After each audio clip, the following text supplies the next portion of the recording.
This conference will now be recorded. Okay, so it's 7:02, and I'm calling to order the Planning, Zoning, and Housing Committee special meeting for Thursday, September 17th.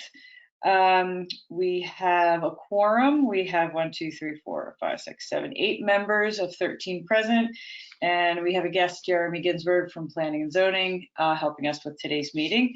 Mike Wheeler will be our gracious organizer for the GoToMeeting technicalities. So without delay, if I can have a motion to start to discuss and vote on the Oxford's drainage easement, I'd like to read a motion to start that agenda item. So moved. This is Michael. Okay. All right, I'm just going to read what was presented to us. It has since been labeled as Resolution 2022, but this is the town authorizing an easement to drain to the state of Connecticut, Department of Transportation, whereas the town is about to undertake a major renovation project with respect to the Oxford Elementary School. And whereas Oxford Elementary School abuts a state highway, commonly referred to as Connecticut Route 124, and whereas the state of Connecticut considers the school to be a major traffic generator and therefore requires a permit from the Office of State Traffic Administration, and whereas as a condition for application of the permit, the state requires an easement to drain over the property, and the easement to drain would formalize conditions that already exist on said property. Now therefore be it resolved that the representative town meeting of the town of Darian hereby authorizes said easement to drain and authorizes the first selectman to execute documents to establish said easement to drain, and all of this as more particularly set forth in the documents and map attached hereto and made a part hereof.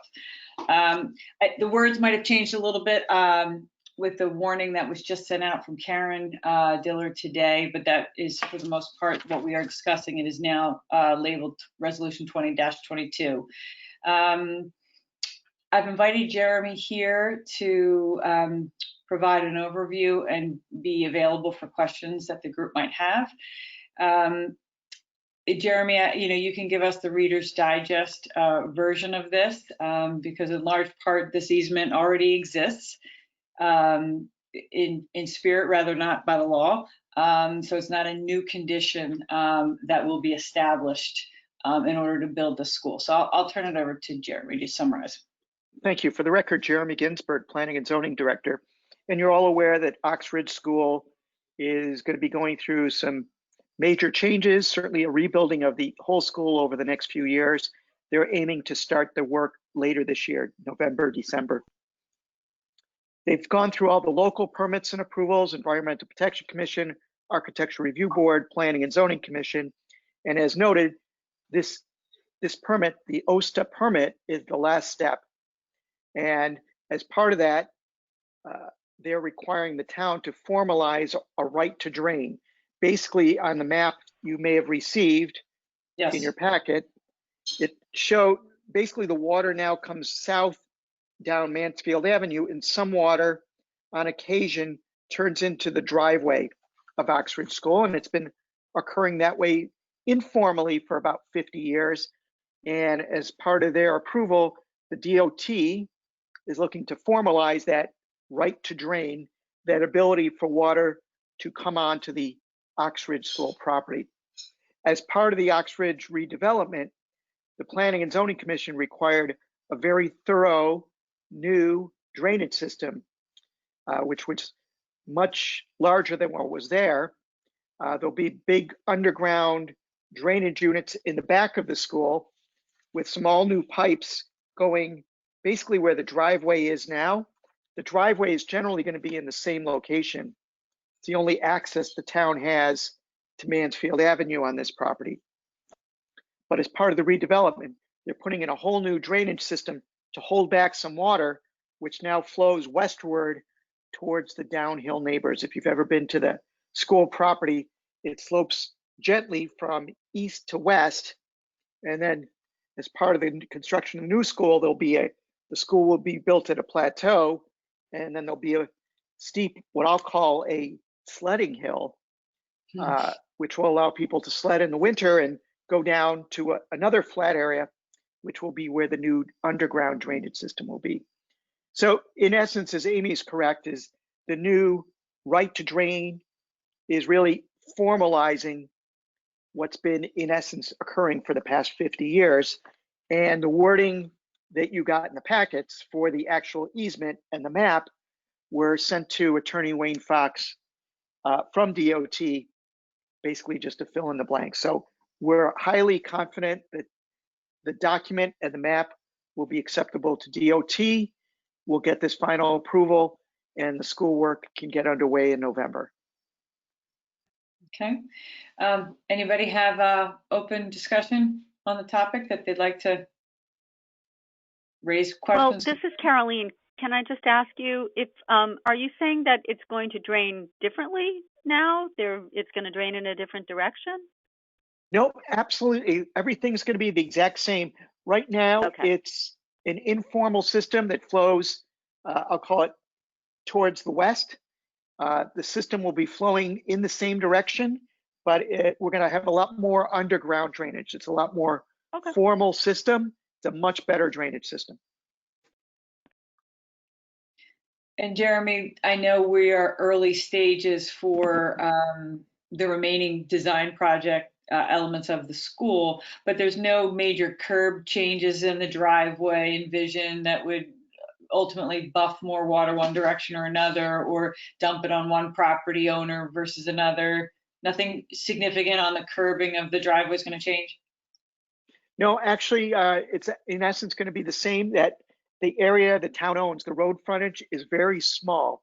And during the public hearing, it was discussed the potential to have a better access in and out, but really we're tied to the limited frontage we have.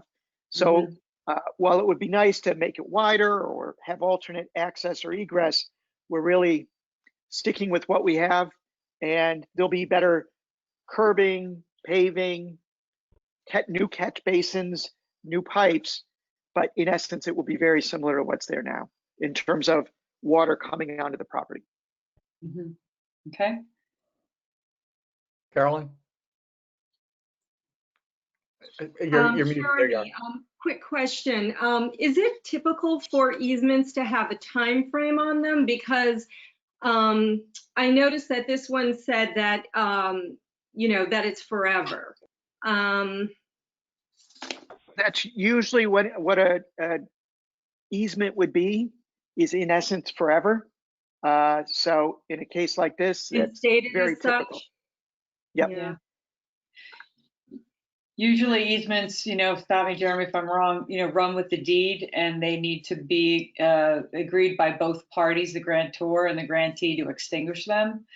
So once they're set, they're pretty much set, unless in the future both property owners, the grantor and the grantee, get to extinguish them mutually together.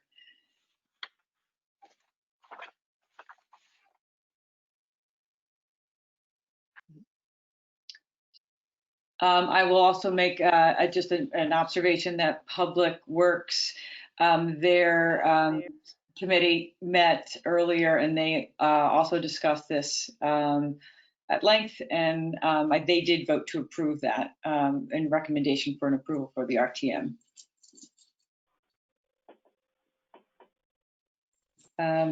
Any other questions from the group? Okay. Can I have a motion to call a vote? So moved. So moved. Caroline. Okay. Second, Michael. Michael, second. Okay. Are there any other discussion items before we vote? Okay. All in favor, say aye. Aye. Aye.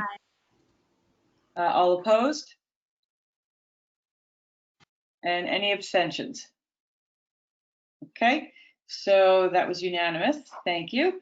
And Jeremy, in the order of our agenda, I have a second to have an opportunity to have a question and answer for you with any some updates on the major developments in town, and have the ability for the group to ask you to get some updates Sure. on our major developments. And then that way, if you can sign off and if you choose to go be with your family, you can. And then we'll carry on and discuss the Norotan Heights parking topic, even since we won't be calling for a vote most likely on that.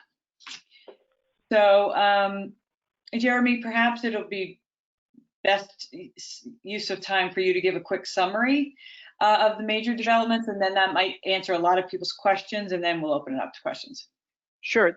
We'll start with the Corbin Project, which is David Genovese and Baywater Properties, his renovation of the downtown. His project's about to get underway late September, early October. The first phase of that will be taking the underground, I'll call it stream, drainage ditch, whatever you want to call it, that runs just behind Gopher Ice Cream and runs to Old Kings Highway. He's got to take that above ground stream and put it underground. So that work's going to get started, as I said, late September, early October. The work will take 4 to 6 weeks. In that time, it's going to be a little difficult getting in and out of that, I'll call it the Center Street parking lot. So certainly he's working on trying to put people elsewhere, some of the employees who work in 1020 Post and 36 Old Kings Highway, having some of the visitors there, try to find some alternate parking, but he's going to have to basically shut down part of that parking right behind 1020 Post, which would allow him and his workers to get that above ground stream underground. So that's really phase one of his work. After that's done in, let's call it on or about early November, he'll then start with the demolition of the gas station at the corner of Corbin and Boston Post Road, and also start working thereafter on the other buildings on the east or north side of Corbin, the Martial Arts Center, Tibbetts Law Office and Real Estate. Those, if they don't come down in late 2020, will be in 2021. So that's first phase of that project. So you'll start to see some work very soon. As I said, the difficulty will be some of that parking area, that big parking area behind First County Bank at 1020 Post will be very congested. Relative to Federal Realty, you can see on Heights Road, they've got their underground drainage mostly complete. They're starting work on the new Walgreens. They expect to have it done about a year from now. So this time next year, they'll be putting the finishing touches on the new Walgreens. They expect it to be seamless in terms of one day you'll go to the existing Walgreens and the next day they'll just open up the new one and boom, it'll be continuous for them, and that's the goal. So that's where they're going to put their focus over the next year, is getting that up and running. But you can see they're making great progress over there. As for the Palmer family on the block to the west, which is the corner of Hollow Tree and Post, their project's on hold relative to some financing issues. I spoke to Mr. Palmer in July, and the last he told me was they're probably not going to get started till spring of next year. Wait through the winter, and then if all goes well, get started once spring hits. That's the last I've heard from him. I don't expect that to change. Okay. So different for those three major projects, certainly a lot going on. You may have heard that John Vaccaro is doing renovations to the Darian Playhouse building, which was the old theater. The theater has been removed. They're going to put some new retail tenants on the first floor, which will be accessed from the back of the building. One of those tenants will be Kennedy's Barber Shop, which is going to move from Boston Post Road to the back of the theater. And then John's going to create some new apartments on the upper floors. That work is now underway, and he'll be finished, I would guess, early 2021 would be my guess. Okay. And what about the Old Town homes? They look like they're really coming along nicely. Yes, I forgot that one. They've moved at least 15 people in so far. Oh, I think all of the previous tenants, you may recall there were 30 apartment units there, and for a while they weren't refilling the units as people were moving out. And so the 15 carryover tenants who wanted to move out and move back in, they're all back in. And now they are working on filling the remaining 40 apartments. And they expect to have that done, certainly by October. So the next 4 to 6 weeks, that building should be fully complete and fully occupied. Okay. And other updates as far as Highland Farms, are we going to be having landscaping installed late fall? I thought there was going to be those buffer zones by the parking lots for Highland Farm. I thought we might have some landscaping being installed there this fall. Do you know an update on that? I'm not positive. The last I heard, and I don't know if this is accurate, was that they've drawn up the landscaping plan in conjunction with the neighbors. And I think that's what's holding it up a little, is they've worked very closely with the neighbors. So they're trying to make sure everything is acceptable to them. And whether they do the planting over the next 4 to 6 weeks or whether they wait till March, April, I don't know. Okay. So it's either happening soon or it's waiting until the spring. Yeah. That's correct. Okay. And I have a follow-up question on Pemberton 16. From my recollection, the state was there was a court hearing about the lifting the age restriction on those units, and that was going to the state. Has that been heard yet? Nope. The original Pemberton 16, which is the project at the corner of Leroy and West, was originally proposed for those age 62 and over. The building was then sold, the land was sold, the building constructed, and the new owner has asked that the Planning and Zoning Commission reduce it to age 55 and over. The Planning and Zoning Commission denied that request. That was appealed by the applicant. That appeal is now in court, and the court date has been pushed to November at earliest. Okay. So we're not going to see anything on that for at least a couple months. Okay. Does the group have questions for Jeremy while he's here on any and all of these things, or things that we haven't yet discussed?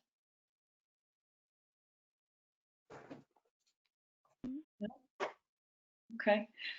One last question for you, Jeremy. Have we received any other new applications for 830G?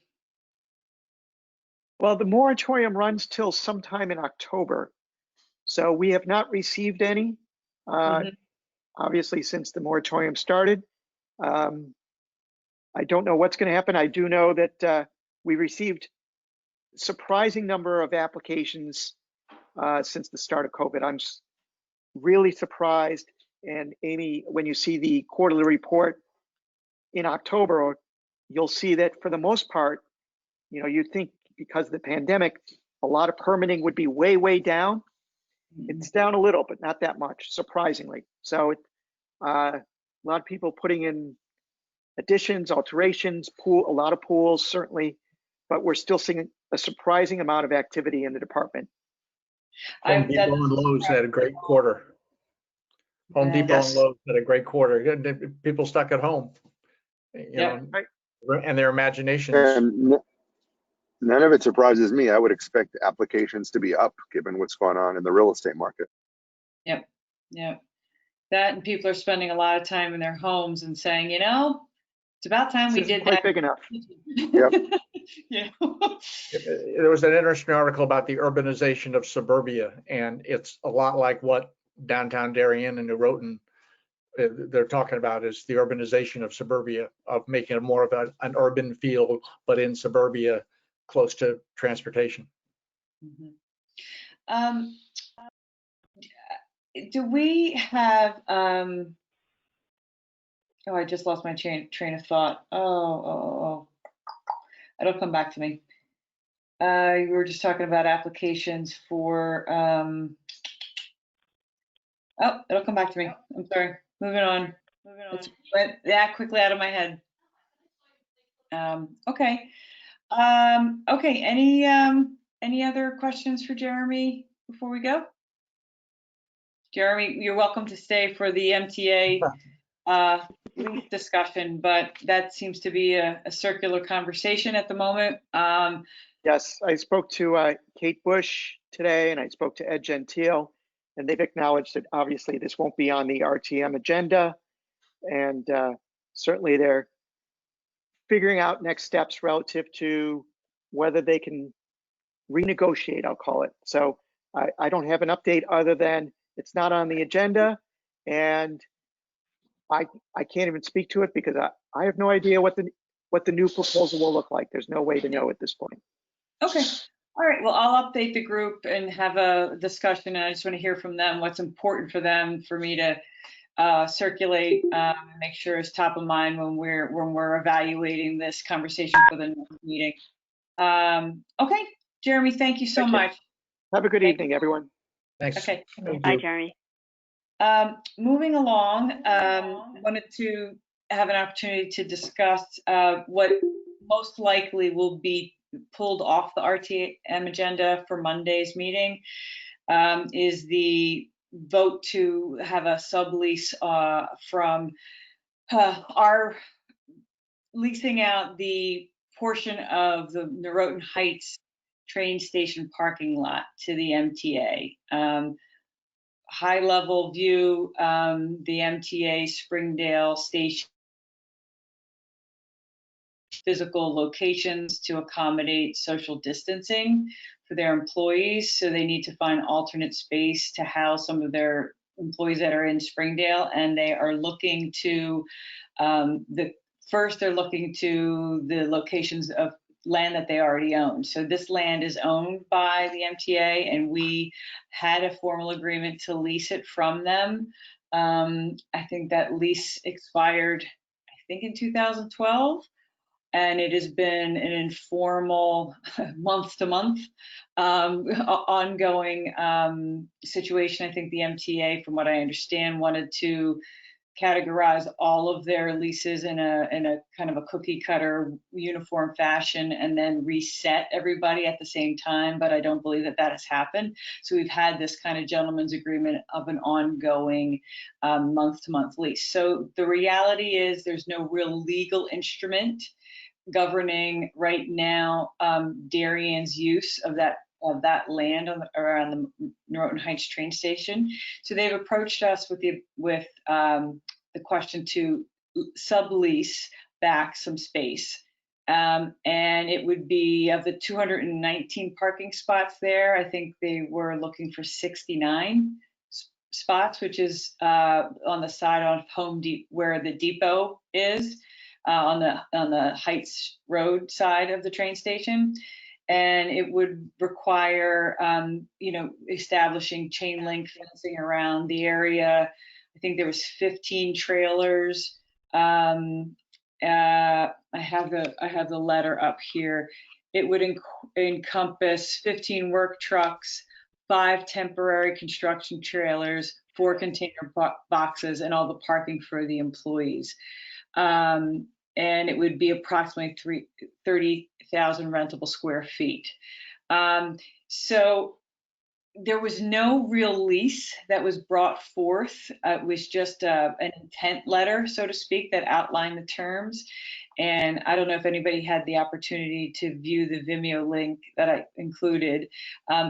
Planning and Zoning Commission were not they were not on board, and they were not happy about this concept. And so I think Kate earmarked in that discussion that she wants the town might be in their best interest to try to work with the MTA and get some revenue compensation for this, as opposed to it might just be dictated to us potentially.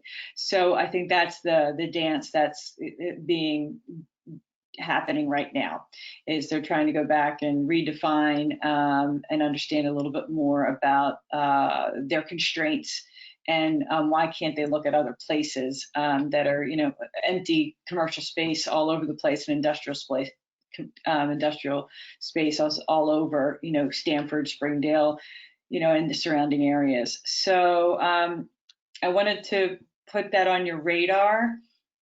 because I do believe it will be, number one, called off the agenda for the RTM meeting, but it will be most likely in our October meeting. So I just wanted to put it on everybody's radar and hear from the group about some of the things that are questions that you would want to know down the road in a month from now in order to be able to intelligently vote on this. So I'm opening it for discussion.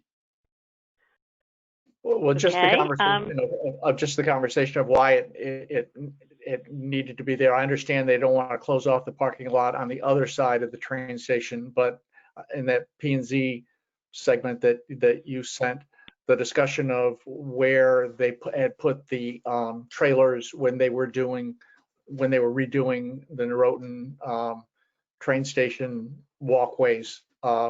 You know, I guess it's the answer of why do they need, why this space? Mm-hmm. Mm-hmm. And I don't know that we have those answers yet. Yep. this is Caroline, and here's what I would say. I did watch the Vimeo piece, and I thought that they brought up several important questions, including that there was the question, why does it need to be in the parking lot? Do these employees need access to the trains, or why aren't they looking at office building, et cetera, et cetera? But I have to say, speaking personally, I was very disappointed in that P&Z Commission meeting. I felt that they were extraordinarily dismissive of Metro North, and why should we help anybody? And I felt like I was looking at a bunch of entitled people. And to me, Metro North is kind of a lifeline for this town, and they're not doing well financially, and I would have had a much different reaction. I think that we need to ask those questions, but to just dismiss them the way they were dismissed, I was not happy. Okay. Okay. Okay. Any, how does the group feel about the best location for this? The town of Darian owns the Leroy parking lot, off to the side, but that's the only town-owned property that we own, that's in our control. And I don't know the answer to why I don't think the selectman's office wanted to offer that.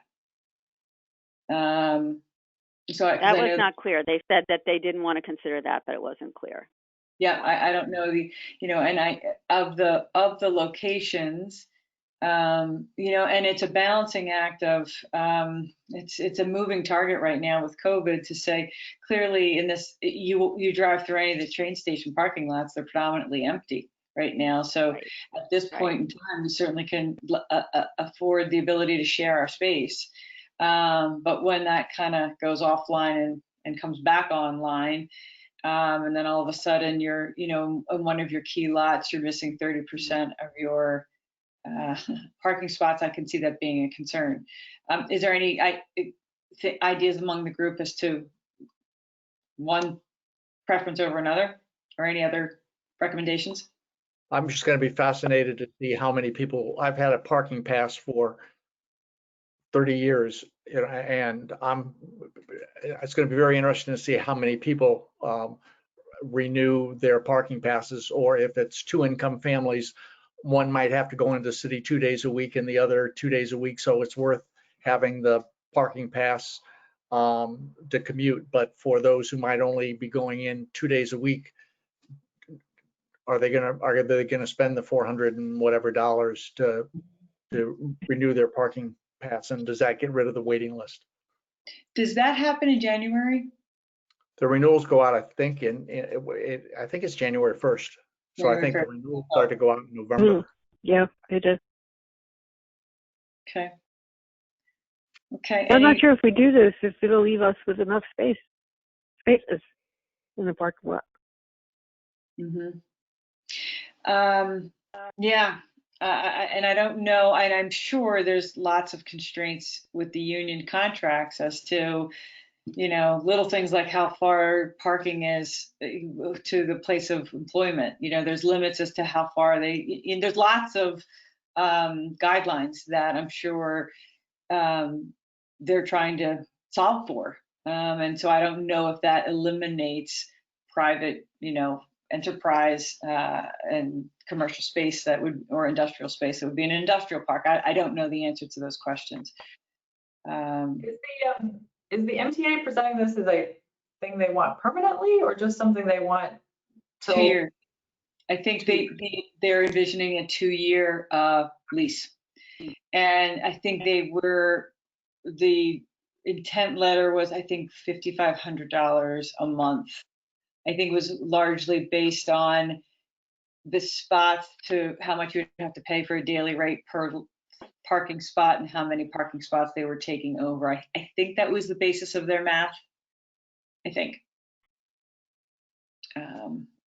Okay, well. And it is a logical question of why are they renting the property that they already own? Isn't it? As I was saying,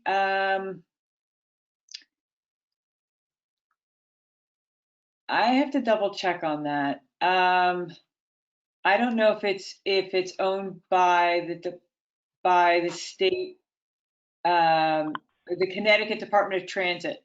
I don't know if it's not owned by the MTA, but owned by the Connecticut Department of Transportation. And then we are technically leasing from them, and then the MTA would be subleasing from us, I think. And not having the lease, I'm not sure where the bouncing ball goes. But I think that's the change. Just it was my impression from watching the Vimeo that the land is owned by the state, not Metro North, but yes. I could be wrong. Yeah. No, you're right. Yeah. It's owned by the state. We lease it, and then MTA would sublease it from us. Yeah. Well, but it's whether or not they could trade something for help on the renovation of the Norotan train station. Good point. Yeah. Yeah, what Kate said was that, we have some projects that we'd like to do with Metro North, and, we would like to be able to work with them. It behooves us to play nice. Mm-hmm. Yeah. Okay. One last thing to discuss before we adjourn. The initial October committee meeting was set for October 12th. And not realizing at the time we said that's a holiday, that's a state holiday. So I wanted to see if the group was amenable to moving our next meeting to October 13th. Is there any, if that would be? I have a Darian TV 79 meeting that night. Okay. We could do it the week prior. Rules meets on October 5th. So we wouldn't get out an agenda from them or minutes from them. Mike, most likely a Wednesday? The Wednesday after the meeting is when we would kind of know if we were assigned anything. So we need to allow ourselves enough time to get action items out of that, but enough time to gather information and discussion points before the RTM meeting on the 19th. So it would either be at the end of, the 8th or 9th of October, which is a Thursday, Friday, or into Thursday, Friday of the following week, or Wednesday of the following week. And Mike, you have class Wednesdays? Yeah, but if you've got a quorum and get a quorum on Tuesday, we've got enough of a quorum, and it won't kill me to miss it, as long as you've got enough for a quorum. And the 13th is the most convenient night for people. Okay. Anybody have an issue with the 12th or the 13th or the 14th? I do, unfortunately. Which night? The 13th. I have another meeting that evening. Okay. Is the 14th good for the group? Yeah. Okay. That's all fine here. Yeah. Okay, so let's aim for October 14th. And Mike, you might have class then? Yeah, I have class. I'll see if I can move the class to the 15th. Okay, awesome. Okay, all right. I will send out that in the minutes. If nobody has anything else, can I have a motion to adjourn? So moved. And seconded? Yeah, second. Excuse me. Okay. All right, we're adjourned. Thanks for your time, everybody. Thanks. Bye. Thank you. Bye-bye. Thanks for running the meeting, Mike. Thanks.